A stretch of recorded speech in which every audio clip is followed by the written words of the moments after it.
Are you just with one part of the Bay Area? We, pretty much partner with 30 schools, split evenly between San Francisco Unified and Oakland Unified schools. How does it work? I'm a part of this school district, and It's a great question. We work with schools, and really what the schools have to give us is space for us to develop our reading center. We place a full-time individual at the school site, and they're really responsible for the feedback loop between our organization, the teachers, and the faculty. And we bring volunteers into that reading center and students into that reading center. We assess students 3 times at the beginning, middle, end of the school year, and work with students on basic reading fundamentals to really push them towards performance, improve their reading capacity at grade level for positive outcomes. And we really believe it's an organization that's like next to food insecurity, next to housing insecurity, literacy is really that first domino that needs to fall for students to just sort of realize their potential, realize what positive influences they can be in this world. So we're definitely a tutoring organization, definitely an organization that works towards positive literacy outcomes, and we know just with the literacy crisis that's not only prevalent across the United States, but especially here in the Bay Area, that a kid developing a curiosity for the world, developing that creativity that comes from working your brain in a way that's understanding how to read at a high level, really is just like that first piece that solves them and understanding and unlocking their potential of who they can be, not only in school, but just as contributing members of society. So that's really what I love spending my time thinking about, is how to best provide equitable resources for our young people. You're listening to the Bay Area Focus, our weekly public affairs programming from iHeartRadio San Francisco. I'm your host, Tika, and we're talking with Hector Salazar from the Reading Partners. Hector, what age group do you work with in the schools? Yeah, so we, really, I get so many folks that come to us from the middle school and high school level, even, pre-K, that say, hey, we want to try and provide your model and provide your resources to our brilliant scholars, our brilliant young people, but really what our focus and the core curriculum of our programming works best in grades kindergarten through 4th grade. So we focus on the elementary school level with children ages, 5 to around 10. So a school in the San Mateo County or the other counties, you don't work with them at all, or you just haven't received the call yet? Well, no, we tend to focus primarily on San Francisco and Oakland with hopes of getting into West Contra Costa and Hayward one day, because our model is one-on-one, because it's really high dosage intervention. We only have a certain capacity to reach certain schools, so our focus has primarily been San Francisco Unified and East Bay, primarily with Oakland Unified. So it's not that we don't want to look to figure out a way to partner with schools that are, either in San Mateo County or even in Fremont area or even like East County. Right now, we just have the capacity as an organization to only serve so many students. And what we do works, and it's a high dosage model where we're tutoring and working with kids one-on-one. But that just sort of limits your capacity. And I'll give you an example. If we work with 30 schools split between Oakland and San Francisco, we have the capacity to work with around 20% of the students at each school. It's an average of somewhere between 40 to 80 students per school. At 30 schools, that gets you up to around anywhere between 1,000 to 1,500 students. That means that we have to recruit that plus more volunteers. So with our capacity as a small but mighty team, we roughly have 60 people on staff.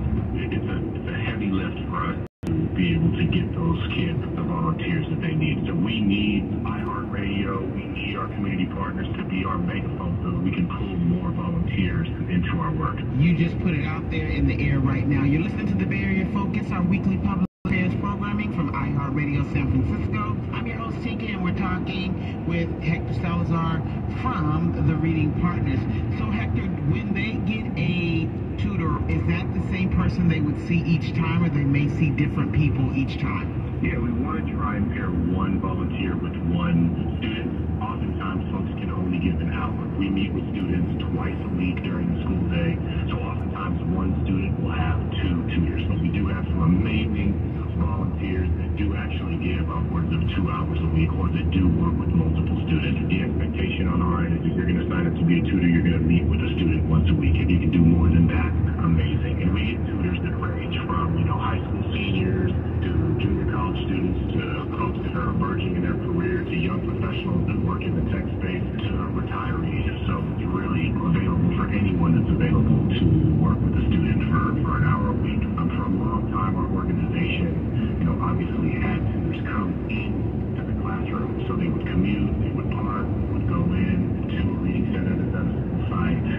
help walk their students from the classroom to the reading center along with our full-time staff for an hour. And what's great over the course of you really develop that relationship with that student. With the pandemic, we were forced to think about our model in a different way. What's wonderful about our organization being a part of a national hub is that we were already thinking about ways to scale. And a simple answer to that pre-pandemic was, hey, how do we maybe save commuting time and Zoom, tutors into the actual reading center? So we started developing programming called Read Partners to connect. We just basically put our platform online, and now we can Zoom tutors into the reading center as opposed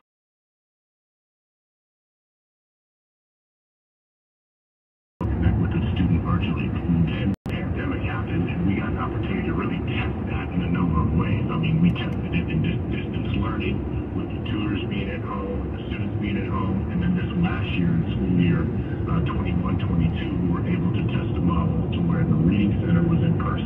We had our full-time staff person there at the school. The students were at the school, and we just set up laptops and volunteers zoomed in.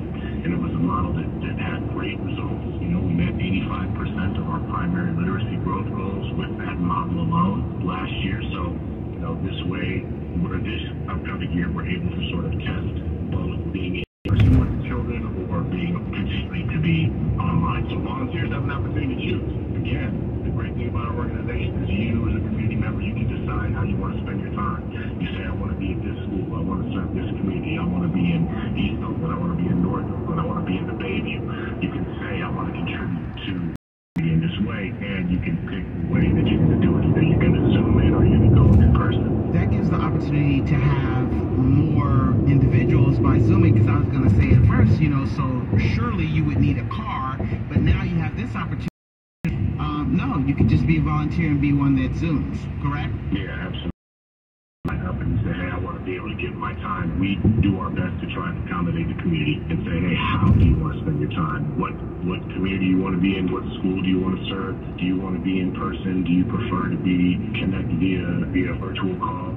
So yeah, we really try and make it turnkey for our school partners. We go into schools and we take care of everything. And then with our volunteers, we really try and honor the fact that they're giving their time back to our brilliant students. So we want to make it as easy as possible. You're listening to the Bay Area Focus, our weekly public affairs programming from iHeartRadio San Francisco. I'm your host, TK, and we're talking with Hector from the Reading Partners.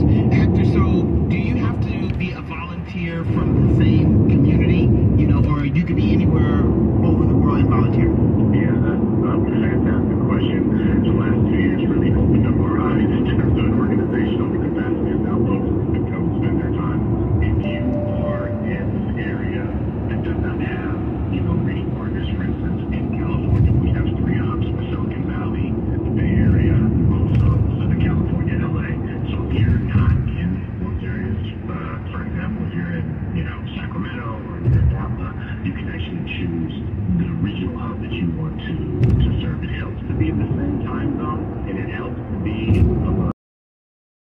But yeah, volunteers have the opportunity to choose, especially if they're able to zoom in. We understand for many reasons why someone might want to give their time to a specific region. Yeah, so I was saying, if I was in Texas, and I want to wake up at this time zone, could I be a volunteer here in California if I didn't have Texas? We actually have a North Texas region, so I would also Texas and make sure they have that opportunity in North Texas. So you say when it comes to Texas, no, but I can understand though. Make sure that you try and get someone that's in your region and volunteer. This is a great program. How long have you been around with the program, and what do you think about this organization? Director here in the Bay Area for 2 years, and I've been a big fan of Reading Partners for a long time. So they have a great reputation within the community, and with our new CEO, really making some strides to be more connected with the community and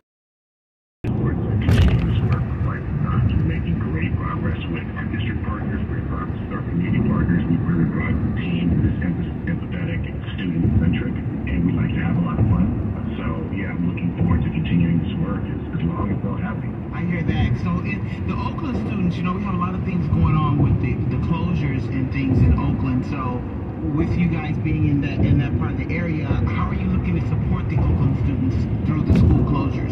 Yeah, that's a great question. You know, first and foremost, like I'm a parent. I have 4 kids. They are all USD schools.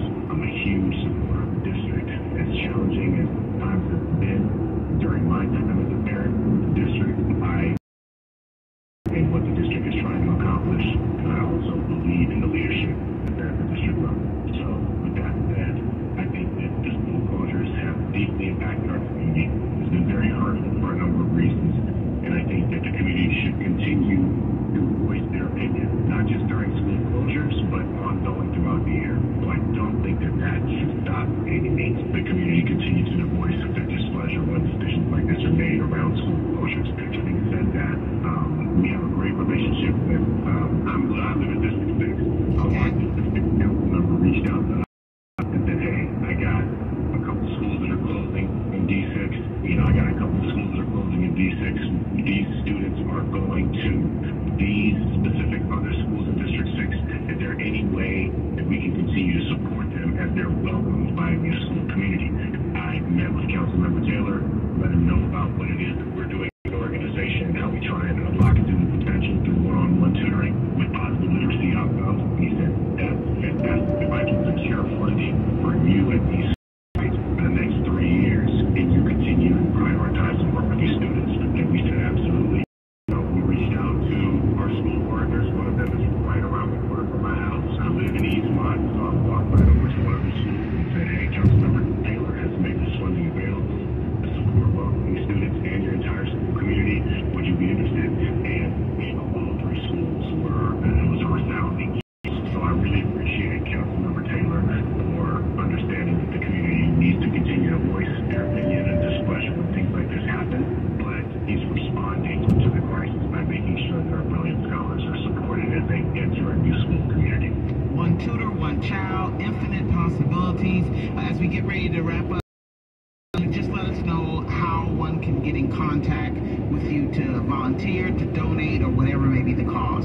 Fantastic. On Instagram at RP Bay Area, our website, readingpartners.org. Again, with the San Francisco Bay Area region, the website is super easy to manage. You can click on being a volunteer and just select the Bay Area region, and just get in contact with us that way. We need volunteers. We're also hiring full-time staff, so probably at 50% capacity right now for the new hires that we need to be school-time staff. So if you are interested in education equity, if you're interested in social justice, if you want to be a part of unlocking the for our young people, readingpartners.org, you can volunteer, you can join our team, and yet we look forward to hearing from you all. Thank you for your time, Hector, today, and this is a great program. Can be a part of it, get in contact with them, and make sure you are a volunteer or helping in some kind of way. You're listening to the Bay Area Focus, our weekly public affairs programming from iHeartRadio San Francisco. I'm your host, Tinka, and we're talking with Tajay, correct? That's how you pronounce it? Yeah. Tajay from Hieroglyphics. Can you tell us a little bit about the organization? Hey, well, Hieroglyphics is a group of groups that have been making music since the 90s. Our group includes the Tale of the Homo Sapien, Souls of Mischief, which is myself, A+, Oatmeal Espresso, Casual, Pet Love, and then producers Domino and DJ Torek. So music since the 90s, we've been on major labels. I guess our biggest hits are probably 93 to Infinity and You Never Knew. And also Dale had a big hit with Gorilla, the song Close. But basically for the last 2 years, we've been doing a large festival that has sort of grown into a festival weekend over the Labor Day weekend called Hiro Day. Yes, is super major, and I definitely want to, with our time, get into this and talk about. So why don't you let us know